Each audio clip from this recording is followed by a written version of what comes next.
ये बात जरूर है, क्योंकि कोविड इन्फेक्शन एक नया इन्फेक्शन है मेडिकल साइंस के लिए। हमने कभी किताबों में या टेक्स्ट बुक में ये पढ़ा नहीं था। चूंकि ये नया इन्फेक्शन है, 1 साल हो गए इसको, लेकिन जो भी जानकारी है, इवन जो बेस्ट एक्सपर्ट्स हैं इन्फेक्शियस डिजीज की दुनिया में, उनके पास भी जो जानकारी इस समय प्राप्त है वो आधी अधूरी है, वो पूर्ण नहीं है, पूरी नहीं है। ये जानकारी पूरी ना होने की वजह से ट्रीटमेंट पैराडाइम जो होता है, ट्रीटमेंट लाइन ऑफ ट्रीटमेंट जो है, जो अभी मैंने साइटोकाइन स्टॉर्म का जिक्र किया, वायरल, ये प्रोसेसेस पता चल गए हैं। तो एक अंदाज ये हो गया है कि जो दवाइयां वायरस को मल्टीप्लाई होने से रोकती हैं वो पहले 5 दिन में काम करेंगी, और एक बार साइटोकाइन स्टॉर्म शुरू हो गया तो वो दवाइयां देनी होंगी जो साइटोकाइन स्टॉर्म को शांत करें। ये तो ब्रॉड अंडरस्टैंडिंग हो गई है, लेकिन कौन सी दवा वायरल मल्टीप्लिकेशन को रोकती है और कौन सी दवा साइटोकाइन स्टॉर्म को कम करती है, इस पे बहस छिड़ी हुई है। कई बार WHO को एक गाइडलाइन दे देता है, लेकिन ये चूंकि सारी जो स्टडीज इस समय हो रही हैं बहुत हड़बड़ी में हो रही है, बहुत कम वक्त के भीतर कुछ कंक्लूजन्स ड्रॉ किए जा रहे हैं। अब उदाहरण के लिए रेमडेसिविर एक एंटीवायरल ड्रग, वो उसका काम है वायरस के मल्टीप्लिकेशन को रोकना। अगर एक बार साइटोकाइन स्टॉर्म में चला गया पेशेंट, तब शायद रेमडेसिविर काम नहीं करेगा। क्यों? क्योंकि तब तक ऑलरेडी इम्यून सिस्टम ने वायरस को किल कर दिया है, उसकी बॉडीज को वो स्कैवेंजिंग कर रहा है, जिसकी वजह से साइटोकाइन रिलीज हो रहे हैं। Ineffective scavenging leads to cytokine storm. Now, remdesivir will only be effective once you use it early, so that the multiplication, virus की जो उसकी प्रजनन जो हो रहा है, वो मल्टीप्लाई जो कर रहा है, उसको रोकने के लिए। तो अगर आपने बहुत देर कर दी रेमडेसिविर देने में, तो शायद उसके बाद रेमडेसिविर का कोई रोल नहीं। अगर आप शुरू में दे देते हैं तो उसकी प्रजनन कम हो जाएगी, तो उसकी डेड बॉडीज कम होगी, लोड कम हो जाएगा, वायरल लोड, तो अपने आप साइटोकाइन स्टॉर्म भी कम हो जाएगा। तो इसलिए हो क्या रहा है, रेमडेसिविर में बहुत से डॉक्टर जो गाइडलाइन आ रही है उसको मिस इंटरप्रेट करके, जब तक साइटोकाइन स्टॉर्म रियली शुरू नहीं हो गया, ऑक्सीजन सैचुरेशन डिप नहीं कर गई, तब तक रेमडेसिविर नहीं देते हैं। और उसकी वजह से जब वो देते हैं तब तक काफी देर हो चुकी होती है। अब आता है ऐसी दवाइयां जो साइटोकाइन स्टॉर्म को शांत करें। उसमें से एक ही दवा है जो कि कंसेंसस है कि वो काम करती है, वो स्टीरॉयड। स्टीरॉयड के बारे में कोई कंफ्यूजन नहीं है, क्योंकि स्टीरॉयड के बारे में कोई भी किसी भी एक्सपर्ट से बात बोले, हाँ स्टीरॉयड तो काम करता है। स्टीरॉयड के अलावा जितनी भी दवाइयां हैं वो सब डिबेटेबल है। समय हमारे पास इतना कम रहा है कि हम ऑथेंटिसिटी से, आज अगर मैं कुछ अपने विमहैंस में काफी बड़ा कोविड पेशेंट पूल है, करीब हमने 200 पेशेंट, पीक में 200 पेशेंट्स हमारे पास थे और हमारे पास सारी सुविधाएं थी। अब एक प्रोटोकॉल हमारे हॉस्पिटल में चल रहा है। मैं दावे से नहीं कह सकता कि वो प्रोटोकॉल 100% परफेक्ट होगा, और दुनिया का कोई एक्सपर्ट नहीं कह सकता है, क्योंकि स्टीरॉयड के अलावा बाकी सारी चीजें डिबेट में। लेकिन एक चीज हमें पता है, वो दवाइयां जो हम एंटीवायरल देते हैं वो शुरू में दो। और एक जो चीज है प्लाज्मा,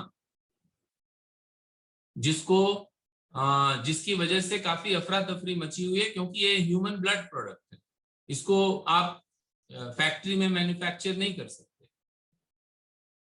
अब प्लाज्मा में 2 कंपोनेंट होते हैं। एक कंपोनेंट होते हैं एंटीबॉडीज, क्योंकि पेशेंट जो रिकवर किए हैं कोविड से, उनके ब्लड में एंटीबॉडीज जनरेट हुई हैं। हम इसको पैसिव इम्यूनिटी के तौर पे दे रहे हैं कि उनकी एंटीबॉडीज हम दे दें, जिससे कि वायरस जो है वो मर जाए। तो अगर वायरस को मारना है हमारा एम, तो कब देना चाहिए प्लाज्मा? शुरू में देना चाहिए, जब वायरस रेप्लिकेट कर रहा है। जब पेशेंट अब जाने वाला है, उस समय प्लाज्मा देने का कोई रोल नहीं। अब हो ये रहा है, प्लाज्मा को लास्ट डिच एफर्ट की तरह रिजर्व रखा जाता है कि पेशेंट जब वेंटिलेटर पे चला जाएगा तब प्लाज्मा देंगे। अगर आपको एंटीबॉडी को मारना है, वायरस को मारना है उन एंटीबॉडी से, तो शुरू में तो जब वो मल्टीप्लाई कर रहे हैं, एक बार जब मल्टीप्लाई कर गए और अब साइटोकाइन स्टॉर्म का फेज है, तो मारने को कुछ बचा ही नहीं।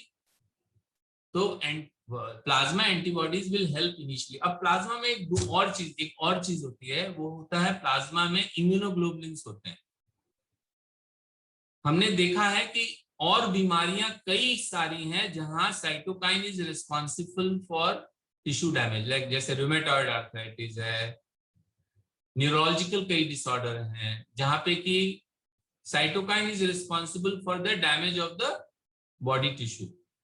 और हम देखते हैं कि आप अगर इम्यूनोग्लोबुलिन्स देते हैं तो इम्यूनोग्लोबुलिन्स देने से साइटोकाइन की वजह से जो डैमेज होता है वो थम जाता है, शांत हो जाता है। ये हमारा एक्सपीरियंस है across all diseases where, I would say not all but 90% of the diseases where body's own immunity is killing body's own tissue. इन सारी जगहों पे IVIG शॉर्ट फॉर्म में कहते हैं इम्यूनोग्लोबुलिन हेल्पफुल होते हैं। Now plasma is the source of immunoglobulin, तो इसको हम कहते हैं इम्यूनोमॉड्यूलेटरी इफेक्ट। मतलब इसमें एंटीवायरल इफेक्ट नहीं है, लेकिन साइटोकाइन स्टॉर्म को शांत करने की कुछ इफेक्ट एफिकेसी हो सकती है। तो अगर आप वायरस को अगर आप प्लाज्मा को दे रहे हैं for its antibodies, then give it early. As far as the cytokine storm is concerned, if you are giving plasma, then it would be a crude way of giving, immunoglobulins. अब कुछ papers ये भी आ गए हैं कि ये immunoglobulins जो pharmaceutical कंपनियां बनाती हैं उन अन्य बीमारियों के लिए जो कि साइटोकाइन स्टॉर्म या साइटोकाइन मीडिएटेड है, उन बीमारियों के लिए जो IVIG मिलता है हमें, और हम बहुत से न्यूरोलॉजिकल डिसऑर्डर के लिए भी यूज करते हैं, वो दिया जाए साइटोकाइन स्टॉर्म को टाइड ओवर करने के लिए, उसको शांत करने के लिए। ये एक कुछ पेपर्स भी आ गए हैं, अब रिकमेंडेशन भी आ रहा है। तो प्लाज्मा के दो कंपोनेंट है, antibodies which is antiviral, give it early. तो कब किस पेशेंट में देंगे? जहां आपको दिखता है वायरल लोड बहुत हाई है, जो हम ब्लड टेस्ट देखते हैं, CT वैल्यू देखते हैं कि बहुत हाई है, या CT स्कैन चेस्ट का कराते हैं, वहां देखते हैं बहुत ज्यादा है, तो अभी पेशेंट अगर स्टेबल है उसी फेज में आप शुरू कर दें। Don't wait for the patient to go on ventilator and then start plasma. तो वहां जाकर के फिर प्लाज्मा का कोई बहुत ज्यादा रोल रह नहीं जाता है। हाँ, जो इम्यूनोमॉड्यूलेटरी रोल जिसका मैं जिक्र कर रहा था, अगर उस रूप में देना है तो फिर IVIG दीजिए, अवेलेबल है IVIG। देखिए, एक सबसे इंपॉर्टेंट चीज है, जब आपके पास RT-PCR की रिपोर्ट आती है तो उसमें एक CT वैल्यू लिखा रहता है। आपको ये पता चल गया कि ये हाई वायरल लोड का पेशेंट है, ये पोटेंशियली जा सकता है बहुत सीवियर साइटोकाइन स्टॉर्म में। आपको अगले 2-4 दिनों में IL-6, CRP, ESR, ये सारे ब्लड मार्कर्स हैं, ये आपको बताने लग जाते हैं कि किस दिशा में गाड़ी जा रही है। अब यहाँ पे कोई गाइडलाइन नहीं सेट है कि अभी तो बात ये हो रही है, ICMR आज वो बैठ के डिसाइड कर रहा है कि प्लाज्मा के बारे में, हो सकता है वो कहते हैं कि प्लाज्मा की कोई जरूरत नहीं है, ऐसा भी संभव है। आज मीटिंग हो रही है ICMR की।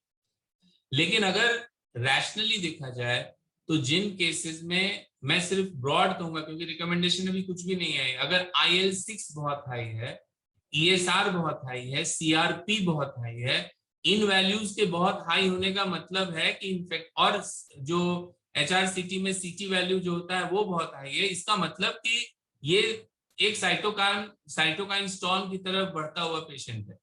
ये आइडियल कैंडिडेट होगा, इससे पहले कि उसका सैचुरेशन बहुत ज्यादा डिप करने लगे उस समय दे दें, जिससे कि वायरल रेप्लिकेशन रुक जाए।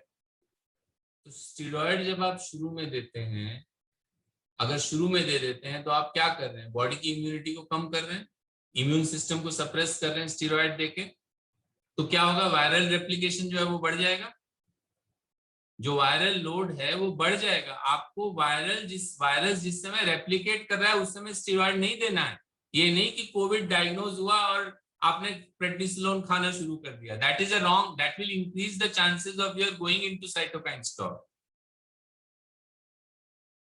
अराउंड अभी जो वायरस जिस तरह से बिहेव कर रहा है इस समय अराउंड 5th डे के आसपास साइटोकाइन स्टॉर्म बिल्डअप करने लगता है। और उसका गाइडलाइन क्या होता है? सांस लेने में दिक्कत शुरू हो जाती है, CRP, ESR, IL-6 suddenly base line से जंप कर जाता है। That means the inflammation is building up. That is the time steroid has to be introduced and not initially. So it is not a blunderbuss therapy कि हर एक patient को diagnosis हुई और steroid शुरू कर दिया। शुगर वगैरह को कंट्रोल करना, बीपी को कंट्रोल करना, इंसुलिन वगैरह दे करके वो एक मुश्किल काम नहीं है, लेकिन अर्ली स्टेरॉइड शुरू करके आप वायरल लोड अपने शरीर का बढ़ा रहे हैं। And what about the patients with high diabetes etc. उनको कैसे मैनेज किया जाता है? उस समय इंसुलिन पे शिफ्ट कर जाना होता है। पेशेंट्स के इंफॉर्मेशन के लिए मैं यही कहूंगा, उस समय डॉक्टर आपको कहेंगे कि for the time being you will be on insulin for a better titration of blood sugar, और उसमें ज्यादा अपना दिमाग नहीं लगाइए, रेजिस्ट मत कीजिए, नहीं कि मैं तो गोली खाता रहूंगा, ये सब मत कीजिए, चुपचाप इंसुलिन पे फॉर द टाइम बीइंग आ जाए। Even covid virus itself can make your diabetes verse.